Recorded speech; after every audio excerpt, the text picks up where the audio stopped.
నల్ల మీనాకుమారి అని అమలాపురం. జగన్ పరిపాలన అంటే ఏం చెప్పమండి, కర్మ అనుకుని ఇంకా అనుకుంటున్నామండి. బ్రతకడానికి ఏమీ లేదు. పనులు చేసుకునే వాళ్ళకైతే పనులు లేవు. ఎందుకంటే బంగారం కంటే రేట్ ఎక్కువైపోయింది. పనులు చేసుకునే వాళ్ళకి పనులు లేవండి.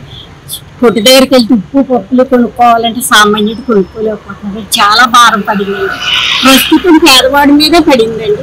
నిత్యావసర వస్తువులు గ్యాస్ ఏమి ఏది పేదవాడు కొనుక్కునే స్థితిలో లేరండి. చాలా దారుణాలు కూడా జరుగుతున్నాయండి. దీన్ని ఎక్కడన్నా ప్రస్తావించిన వాళ్ళకి మళ్ళీ చాలా ఏదో పనిష్మెంట్ ఇస్తున్నారండి. వాళ్ళు ఏ విధంగానూ బ్రతకడానికి ఆస్కారం లేదండి ఈ గవర్నమెంట్ లో.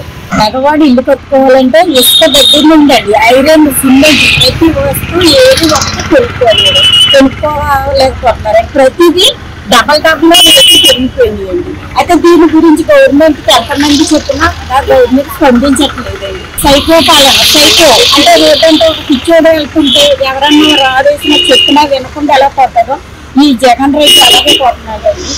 మా బాధలు, పేదవాడి బాధలు వినేటట్టు ఆయన లేరండి. ఆయనకి నచ్చిందే చేస్తారు. ఎవరు సచ్చినా దొరుకుతున్నా ఆయనకి సంబంధం లేదండి.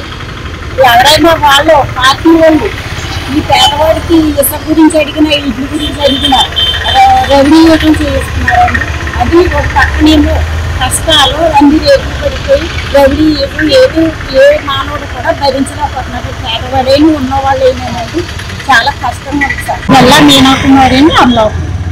జగన్ పరిపాలన అంటే ఏం చెప్పమండి, కర్మ అనుకుని ఇంకా అనుకుంటున్నామండి.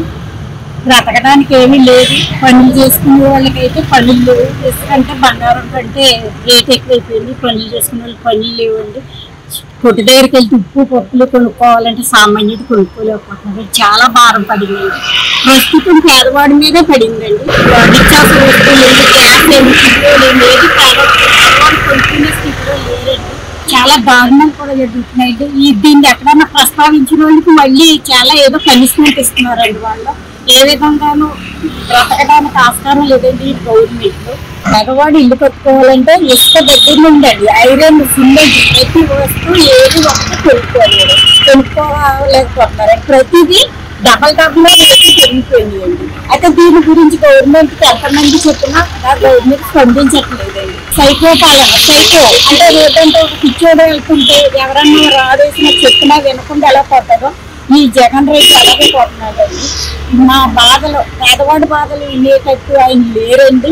ఆయనకి నచ్చిందే చేస్తారు. ఎవరు సచ్చినా దొరుకుతున్నా ఆయనకి సంబంధం లేదండి.